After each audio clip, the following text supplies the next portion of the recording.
अस्सलाम वालेकुम नाज़रीन, आज हम बनाने जा रहे हैं मज़ेदार सी चाय। आप सबको कारा चैनल पे बहुत बहुत खुश आमदीद। बड़े लोग होंगे हैं जिन्हें फूअड़ जिन्होंने चाह नहीं बनाने आती।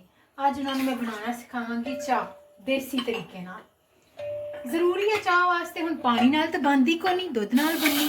तो तुसी जिन्नी चाह बनानी है उस हिसाब नाल तुसी दुध लै लो। अगर दुध तुहाडे कोल संघना है तो तुसी विच पानी भी पाना। इन्ने तुसी शाही खानदाना नाल ताल्लुक नहीं रखदे कि तुहानूं मैं दुध पत्तियां पिलांदी फिरां। हाँ, असीं बनानी है 3 कप चाय, 2 कप दुध ते 1 कप पानी दा। आ विच गया पानी।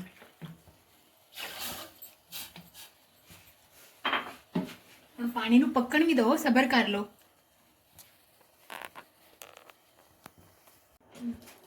ये देखो जनाब, दूध उबल रहा है, नजर आ रहा है ना? ये देखो।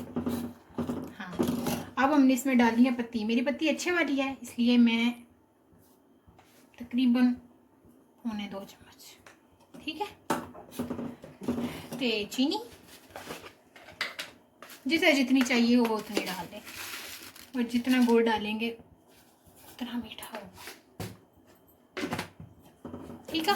हुण इनू पकाओ पकाओ पकाओ पका पका के इहदा रंग काढ़ लो, ठीक है।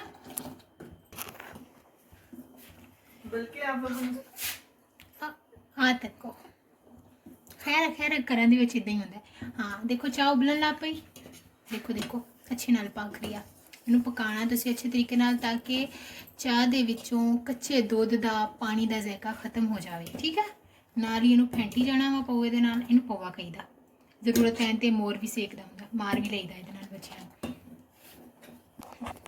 हाँ देखो जनाब, साडी हो गई चाह तैयार, पक रही है बहुत अच्छे तरीके नाल। ते रंग देखो कितना सोहना आया है ना, मज़ेदार है ना।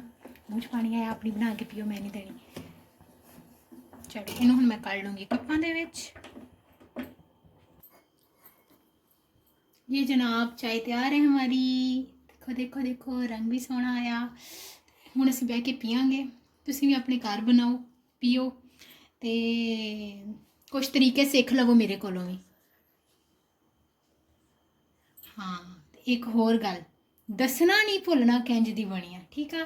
साडा चैनल सबसक्राइब करो, शेयर करो, वीडियो नू लाइक करो, कमेंट करो। कुछ होर गल साडे कोलों पुछनी है तो कमेंट कर, असीं तुहानूं हर गल दा हल अच्छे तो अच्छे अंदाज नाल दसांगे। साडी पूरी कोशिश होगी कि तुसीं इस वीडियो नूं इंजॉय करो, साडे चैनल ते आके इंजॉय करो। बाकी इनू ट्राई करियो, सानूं फीडबैक देना ना भुल्लियो।